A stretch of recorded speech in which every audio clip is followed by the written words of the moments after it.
Nonsia aboade shimama ye mamo adwosan so mamo akwaba e de ba virgin menonsia kasebo no eso omayimu eni amahodro so nsema yensa ka ne ebobo no eno ana ebre aso ye de e ba beso mo ene enyume se virgin enyume nonsia kasebo na ensema edi kasebo no mu akotene ebi enese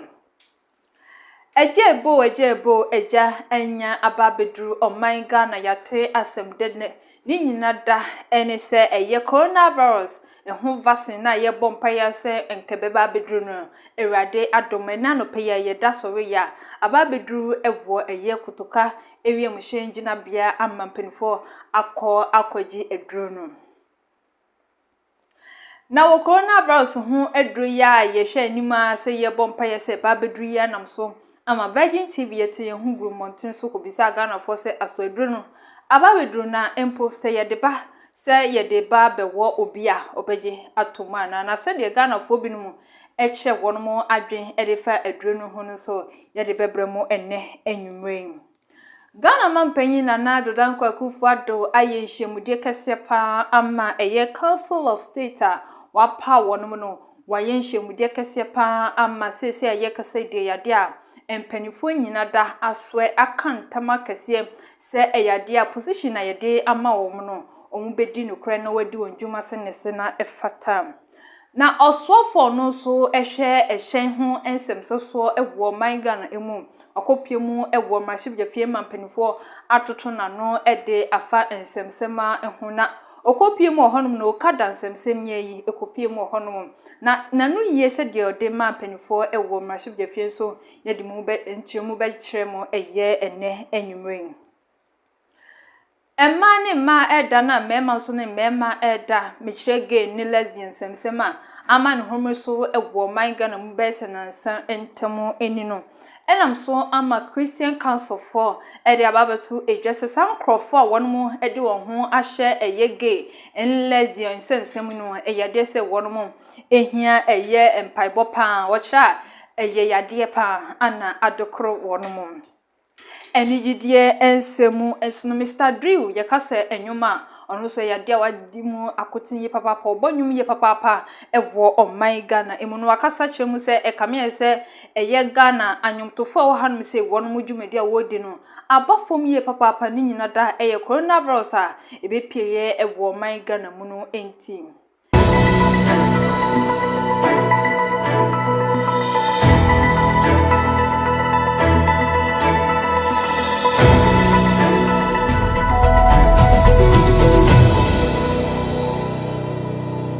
Amahodro ensemu ensuno World Health Organization for ababetu jese wonmo ede enura hodro na ekwakoma ginifo ababetu ja ese yade Ebola ayiniti ewo hono sedebeyo na wonu so etimi ede asa won ho eyade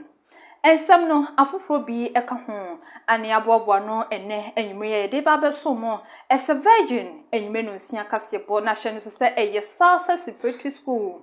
One mecha kwan won se woma de so kwantempo no eso akyekyerefo honum ebo homodi ye papa kire nkwada no ade wonyamsro kwan eso ntudu bakọ honum a ka wakoma to yem bibia ebeye kamakama ede amount enti frempanifo ewo 0208 278198 0208278198 na nipenifo entwetwe enkomo na fa oba no ekọ hono no so enkwaje entitiye no ebi mi ameji bracken kakase boidi amamo ene enyimemidi ameji so a ene ma bina adobia yedan husma kasebo no yeba yebechim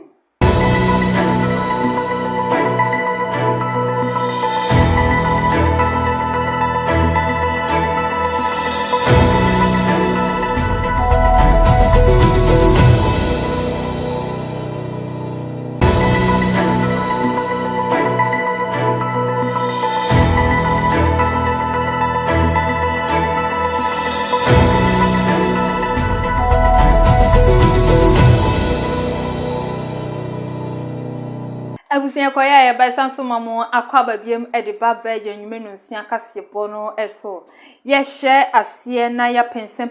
ensem no mu edia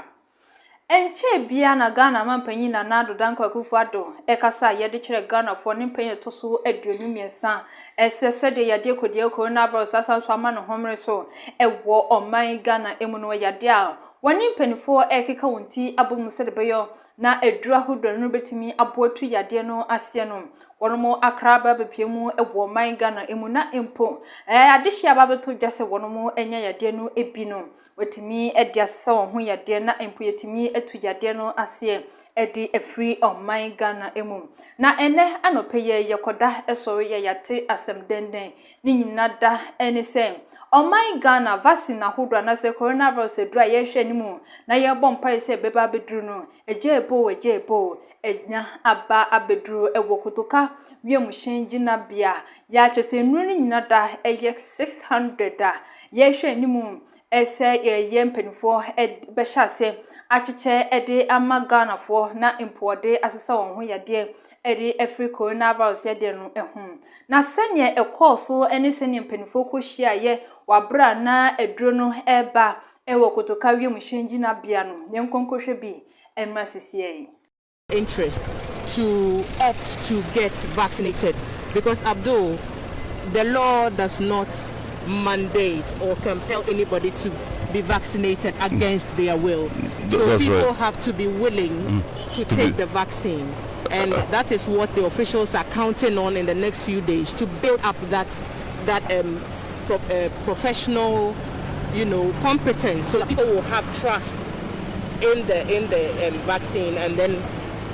And there's international interest in the arrival of these vaccines as well. UNICEF already, we have indicated to you, is playing a key role in the arrival of these vaccines and the acquisition of these vaccines as well. Indeed, Thelma did make a point earlier regarding the fact that when the vaccines were first produced, in the Western world, in Europe, in America in particular, it appeared that Africa had been forgotten and the distribution was focused on persons within these continents and countries that particularly were not as vulnerable to the virus as other people in Africa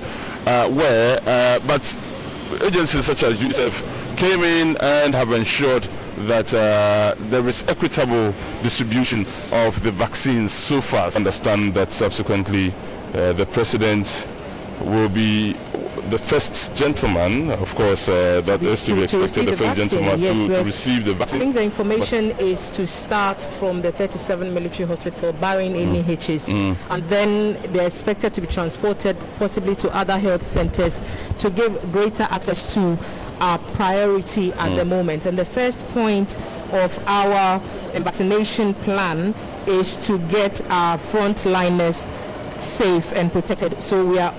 the plan is to give them the first dip. And so we're expecting that healthcare workers and frontline security personnel and persons with known underlying medical conditions, and then persons who are 60 plus and older, will get the first initial opportunity to be given the vaccines, and we expect that a more detailed plan of what that entails will be unraveled later when the officials are able to make the speeches and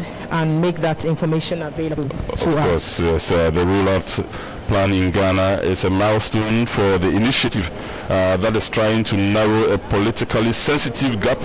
between the millions of people being vaccinated in wealthier judiciary and their related staff, frontline security personnel, some religious leaders, essential workers, teachers, and other personalities in Greater Accra Metro, including Ewutu Senya and Ewutu Senya East in the central region. A similar segmented population. Before people think that we yes, but the lot in Ghana is a milestone for the initiative that is trying to narrow what people call a politically sensitive gap between the millions of people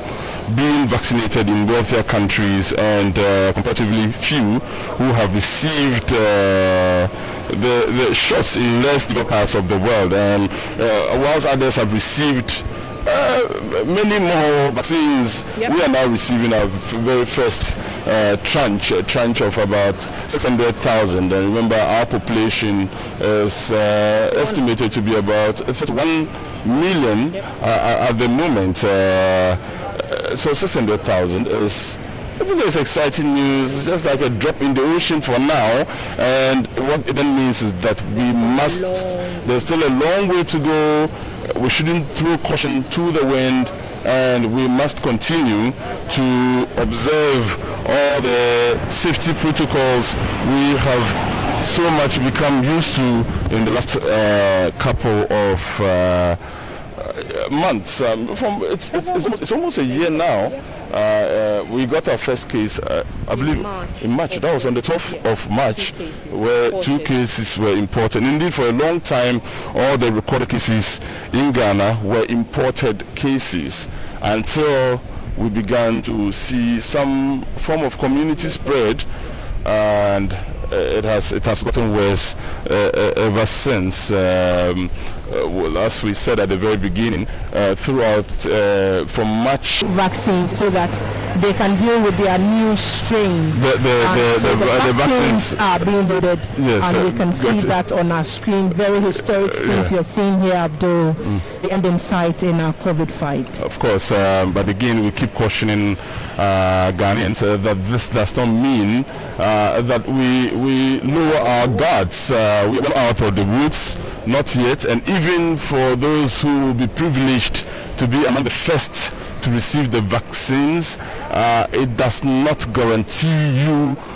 against contracting the virus 100%. You still need to stay away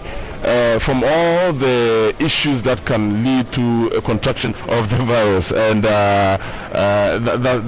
that's what is important. That as much as possible, let's stick to all the COVID-19 protection protocols, even as the vaccines. Na senya yade kodie coronavirus ehudro ababepemu ewo man Ghana emu anopeye ya empenifo edi animu ekokohyiaye na chese enigye ana aba oman Ghana emu ebimukrampo edi ehuse sede yade ebaye na yenyina da ye ho akire ye mu lockdown enim hu niema hodo no smasa hodo na chese ya eduro no enya babeduru ye na chese Ghana fo binum enia jehuye papa enam so ama Virgin TV yekopie mu ewo adeso ekobisa Ghana fo se aso eduro no enya babeduro na emum no yede ba obobo no se yede eba bewo na watimi abon ho ban de free yade kodie coronavirus ho a obepna na se wo mpene na se ne Ghana fo binum ede wadwenkyere ebaye no enu so yenkonkotie bi emra sisie nim baby eduro ni fi ebaye ana yeni so hu senate ana yenim side effect bia eduru no be mayen say bia san be mayen yare foforo na say mayen so ba me to me ne de bedu ase enya de amewo because yare na nkasa no yen hu bi physical wa say ana so bia enya bi wa e kire say wenya ya fani na enya ntemi yo yesu ya ate ya ni mu hwi ya ate ndi yesu ya mo se mu de abesi ya nwo yi mu kire ye mu ya ti ase answer. Meanwhile, I said, Miss Wesley, one for now you're in the Benjamin. Is it the meanwhile? Remember, you're not by Miss Rowe, if I'm called this Yana, if you want to be a good man, send the meanwhile. Mamma, be asking good. And you're the killer, I'm fine, sir. Obrunanya, Brunus, or the bias, or the good, never like that. The only rate now, the classic rating, I'm saying, this a lot. One way the other, I mean, so we have to motion in case 1 month answer, we are going to be so we have to motion. Because I'm now school 8 time on the power of passing, it is not the first time I can the word passing. School time in your school, I remember boy and some panel against prevention, against certain what be a cheese in your people say Abana say no you fighting us through modern bar research and why you have a summary there. I say Abana do so many to me may do. Not Senate and Piana to the Queen. Now, Nyankopɔn ne nneɛma ɔde fɛ nipa mu ɔde yɛ ne nyinaa no aba bɛdu ha nka na ɛnyɛ nnu ne ade na sɛ biribi aba na sɛ ba bɛsɔ ansɛ deɛ na mehope sɛ ɛsɛ yɛ Ghana fo yɛnya yɛtumi som na yɛmɛyɛ adwuma na ɛtinya abusua yɛtoa nsɛm no ɛso na sɛnea fimpinu ni aduonu yɛnyina dato santen kokoto aba eyi yɛ mampanyi Ghana mampanyi na nado danko akufu ado abato no ekwawie ni echinsunsanso ni nyina da no abato komisa ereba betu edwa sɛ yɛdi a Ghana mampanyi na asanso afa aba no ebiema sese no oyɛ yɛ mampanyi ni ewo ɔman Ghana emu yakonya kese no ono aso na sanso etisu biemu ehwe aboaboa toto nneema se beyo na Ghana nkankwa ese na efata no etimi ebamum na se yeyi ɔmampanyi mechire Ghana mampanyi na nado danko akufu ado no na esese ono so ehwe yi mpanifo ahodo wono beka no ho na waboa no atenetene no ewo ekwan ahodo na eso se beyo na memu etoso mienu no etimi akonkan ede amano enam so ama Council of State obon din se eyade awayi womo na omo eba beboa no amano adwenkyere na afensu no etimi atutu nefo a serebeyo na memu a wobu no etimi akoso toten no enu ada wakwakoye eyedwumadi kese pa ama wonomo akantama sese wonom dwumadi a wo ba bedi a wobon din se eyade a wobon din se omo anebeta na chi na watutu nefo ewo nneema hodo binom ehonom na eno no etimi ahyase amampanifo a wonomo eyedu ba kun wetimi ahye wondwumadi ase. According to Article 90 of the Constitution, the President can request the Council to consider amendments to bills either before they are passed or even after they are passed by Parliament, as other bodies like Parliament or any other public authority. In my view, this is not meant to be a busybody's charter, but on matters of significant national importance, the Council can let its views known. Between the Council and the Presidency, we have a lot of work to do to get all the appointments in place to get the government machinery to work. I hope that we shall not insist on standing on ceremony, but get to work rapidly and efficiently to enable government function satisfactorily. Members of the Council, you have been sworn into office at a difficult time in the history of our nation, and indeed of the world. We are confronted with the ravages of COVID-19, which have affected the livelihoods and lives of all Ghanaians. Through proactive measures put in place by government, we have seen a rebound in economic activities. However, these gains are now being threatened by the rising number of active cases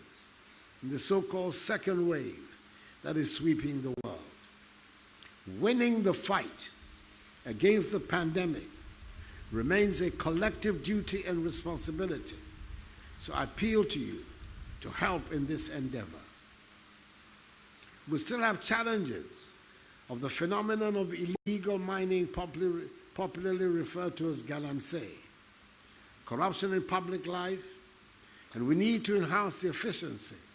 of the state's administrative machinery. In all these, I expect you to be proactive partners in our common efforts to find solutions that will improve the lives of our people and safeguard the integrity of our nation and its heritage. I look forward very much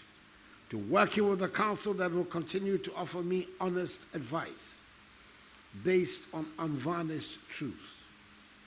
I look forward to working with a council that will help deepen our democracy and help enhance the quality of our governance. And I look forward to working with a council that will help us deliver a prosperous Ghana. Such a council should not, however, seek to give advice to a president, the effect of which is to undermine the independence of any of the other arms of government, especially the judiciary. It is important for the success of our common enterprise that we recollect at all times the changed nature of the political environment in which we are currently operating. The decision of the Ghanaian people on 7th December 2020 to create virtual equality of representation between the two major parties of our nation in the 8th Parliament imposes on us, the principal actors of the state, an obligation to seek consciously and deliberately consensus in the public undertakings to which we commit ourselves. The Council of State is well positioned to contribute to this development. I welcome a vigorous exchange of ideas between us, and it is my fervent wish and hope that this Council will help enrich the second term of my presidency for the benefit of the Ghanaian people, so that together we can help realize the dreams of the founders of our nation to build under God a free, democratic, united, prosperous, and happy Ghana, the Black Star of Africa, on the principles of democratic accountability, respect for human rights, the rule of law, and the dictates of social justice. May God bless this, the 8th Council of State,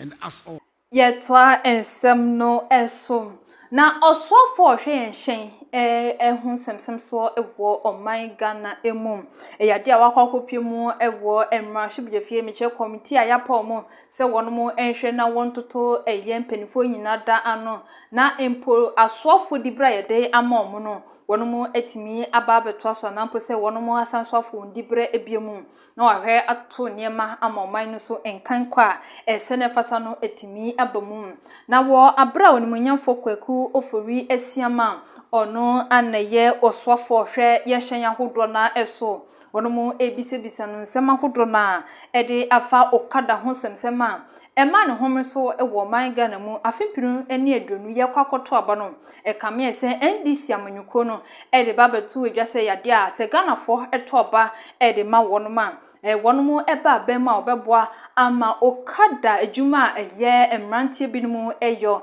ewo man Ghana mu no wono ede befa emra kwan so na watimi ede dwumedie no ye papa na NDC amanyuko NPP amanyuko no so ede babetu edwase enyade a wono ebema no abamram na emom no ade se wono eba abema wobeboa ama enyuma aba na empomemru emmebu na wono ewo man Ghana mu no etimi enya ejuma ayo eno anampenfo ebisa onumunyamfo kwaku ofori esiama esesa okada ho semsem ya ma no homre so no na adwenkyere ewo ho pa enise na sene odin chichemu no emma mpenfo ewo mrashibjefie no so no yenkonkote bi emma sisie.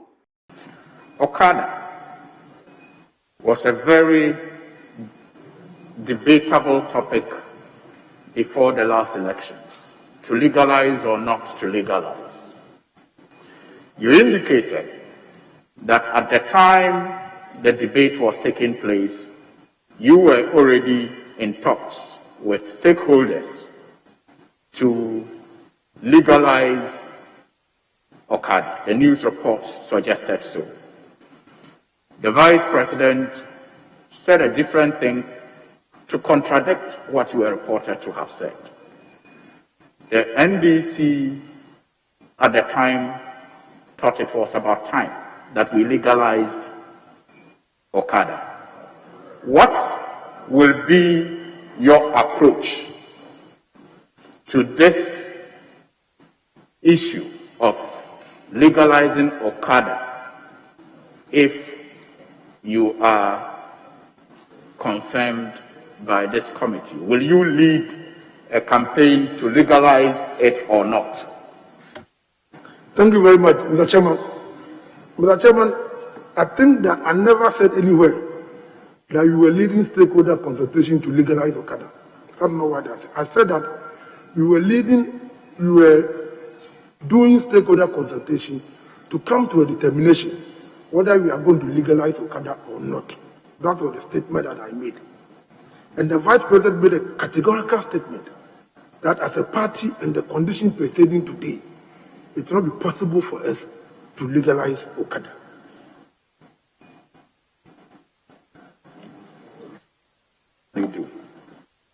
what we will do is that, yes, we still stand by the position of the Vice President. As the condition pertains today, we will not be able to legalize Okada today because the numbers are not pointing to the direction that we should legalize Okada. Knowing that the issue of enforcement, you see, Mr. Chairman, I don't want to be an ostrich. If there's a problem, we should all point to it. We are having an issue of enforcement in this country. And based on what is pertaining on the ground today, it will be difficult for me to lead to the legalization of Okada. If by tomorrow, thankfully the police are trying to modernize their system of traffic control. If by tomorrow, a year, the conditions in terms of traffic management, in terms of enforcing regulation, becomes conducive, why not? We will assess it. But sitting here today and knowing that enforcement is an issue in this country. And Mr. Chairman, let me tell you one thing. In 2010, the people who died out of motorcycle or tricycle was 210. The 2020 figures,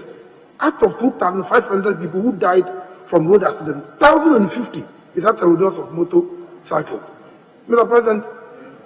Mr. Chairman, it is, like I said, that's the position of the party or the government today. If by tomorrow, the police will be able to come out with conditions that will make it conducive for us to legalize it, why not? But for today, what is pertaining, that's the position. Enche bia ne babeto dwa se Ghana fo ade hye binuma wonum de wate ase se wonum eni wonyonko emma na se oba ne oba eda na bema ne bema so anante na ohwe bema besia ba na ta so de den se awiesu na ebeba abeto dwa se woni ne nyonko bema ana awade ama wonum ete honum se okunu eni oyira na chese asifimi ye papa ne koda esore ya ni nyina dan ne se ye adehye yi wonum abesi won office kese pa eno ewo enkranga na hanom esiye enam so ama Ghana fo adehye bebre na akasa ede afa ho chese enyade a Ghana fo betimi age atom de biara da esense oman Ghana eye Ghana ye ginyamsro etum ye papa ana afi krampo so no yamambra no eya de se ekasa editia gay ene lesbian ewo oman no emum eno nam so ama Christian Council opinion oda no eni most reverend Dr. Paul Kwabena Boafo wakasa achemu ese emrante ne mabawa wonmo edi won ho ahye eye gay ene lesbian mu no eya de se wonmo ehia bibia na emum no jumedia wode won ho ahye mechire gay ene lesbian no eya de pa na eye ohun tinkebeya yempa drobi emfa emmomo e won honhom kwan mu ana afensu no namani su no yempa drobi emfa ma wono Insorin kabum kwe wo man Ghana mu meche Christian Council wo mom ene nei wo mode wo nsema ba betuja efa gay ene lesbian ensema yekoso e wo man Ghana mu meche ema ne ema wo mo efa wo mo ho fanso ena mema ne mema wo mo fa wo mo ho a wo mo dwedwe sumase ne wo mo atime besi wo mo ankasa wo mo office wo man Ghana emu na eno ene nei Christian Council wo mo nsemu ina ene se eye Ghana fonum bi yade ye se ye hunu ne se ye sei oman no na emom no yenke hunu se ye nso aye bi nso etimi eka ye esan se konfo se oman bebo wono nso no wotimu ebi enti sa nneoma ye hunu ne se yankasa ene ye de wo se ye eba ye nipedua no eso esan se ebetimi ede yare ahodo bebre abrayem wo mo ekasa no mo kyeremu se eyade ye hunu ye ho empotitiru ene memma na yada ne ye ho se ema no wonyonko be ma no se be wo fa wotu ne nyina no na de yare foforo ena ebre onipedua no na emom no yenka hunu se ye bebo ye ho moden se sa nneoma we nyina no ye beja na ya twen ye ho efre ho esan se entimi emfa sodie bia emre ye na emom oseye ene de bebre ye nimpedua no awusia ye to ansem no so ne yakwa mu ewo enigidie ensem emum na Mr. Drew ye kase enwuma ono so edimu akotinye papa se ye bonyum amanga na foche se ye de etwa ye na ase de oya de papa enyu foforo krompa abadwa so ye ne this year ono ana eboye oni medical nyumtuni ana eye feature ya wonomo ebo sa anyum na nusu ede ye papa na wakasa akyeremu ese kame ese coronavirus dia ebepiemu ewo manga na mu no eno no amanyumtufo bebre na wonum gimedi a wodi ewo manga na mu no abafom ye papa esan se wo kira enkane na wonum etimi ekọ event ahodro na ebonyoma kese egiska na so esanse coronavirus ede no eba omanga na mu no entino yade a sa won mudwumedi wodi nyina ni nyina abafomo ede ama adwumtofoi Tuni Mr. Jew ebano nyumtuo edwuma no dia yade a wobo ne homodin papapa eyie wono enene wodi ababetu edwase ebani yase anase Ghana sese no eyade a nyumtuo no ama womo akofom titiri no womo di sa edwuma no na ni hinada ene se eye COVID-19 na abano enu nti anama womo edwuma no sese ano akofom na wo kire mu ene wo kan se eyade a enwom no se wobenya bibi kakra edidi ho anani ebia obi eye ne program anase wahihye bibi se ye enkoye na no ene betimi edi sika kakra betu botom na nso esan COVID-19 na ye nhia ewo baby fa kontino sa program ahodo yi de eyade a entimi enkoso eni ntino amanioma nyina akofom ewo enwumtuo edwuma no emu entinde wo mo kan nyina ne se wo mo de adesrede ene mpaibom eto nyankopon enim se wo moa na wo ma sa yade COVID-19 no emfiri ho enkose de mbe ya obi bia ebetimi aye na dwuma na waye no waye ne yie Silly. You the fella?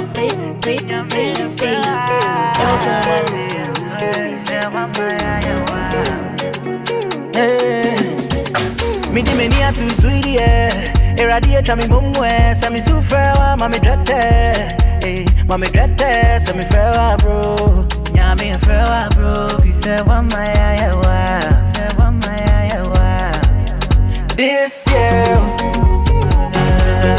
we no come to play. Tinya me friend, I swear he said one my Ebusia ye home kasebo no eso ye ba ye beka ko wie kasebo no ewo amahodo ensem emu ye ba sisie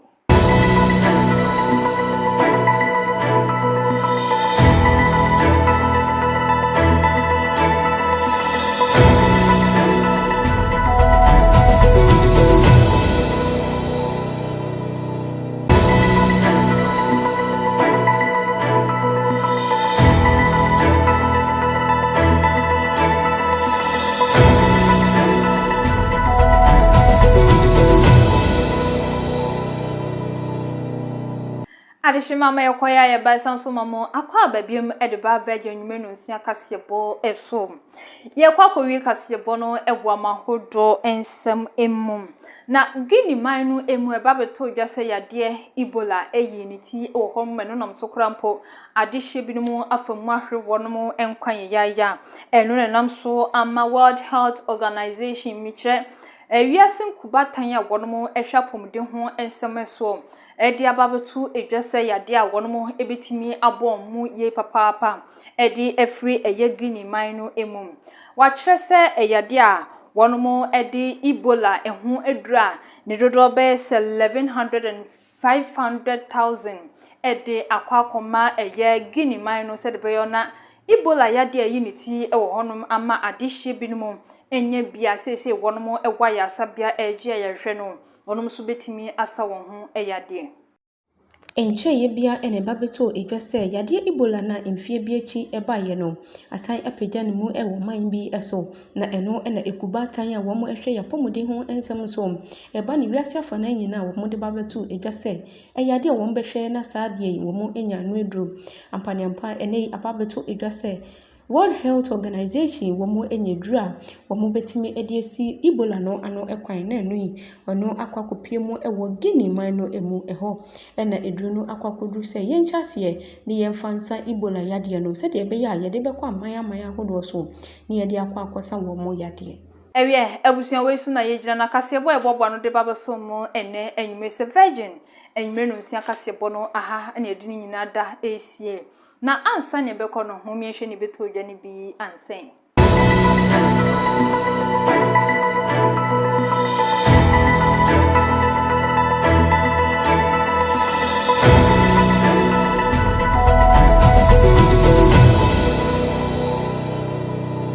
ejebo eja enya ababedru Ghana yadaya yate asem dani nyina da ense coronavirus edura ne yehwe nimu se ebeba beduru oman Ghana emurene yeda esori ya aba beduru amampenfo akwakwehia kwan age ede atumum sawa enso ana wo coronavirus edure bepiemu e wo man Ghana mia namso ama Virgin TV yeti hu gumontin so ko bisa ade hye eduro no aba beduru ne mum no wonomo adwenkyerɛ wo ho enisem na Ghana mampanyina na dodankwa akufu adonso aye enhyemude kese pa ede ama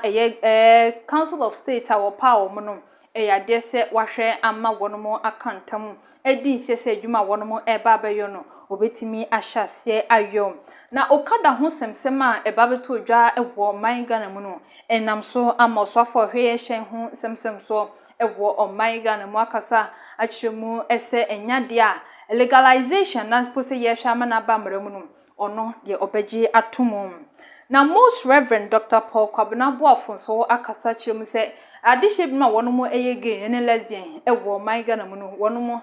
twese nyenti a wode won ho akwakohye saa dwumadie mu no yade pa ana yewomom na enigide ensemu nso no Mr. Drew wakasa chemu ese kame ese coronavirus de baye no abeha anyumtofo ye papa ewo oman Ghana emunti ama wonu dwumadie wodie no de abafom ye pa de amom ekoko wie kasebo no ewo amahodo ensem emu na Guinea man no so atyasem de ne nyinada enise World Health Organization for ahwe abomodia ede edura enunu betimi ekoatia eye Ebola yade no onomo ede akwakopimu ewo nkro no eso obehya se eri asasa won ho eyade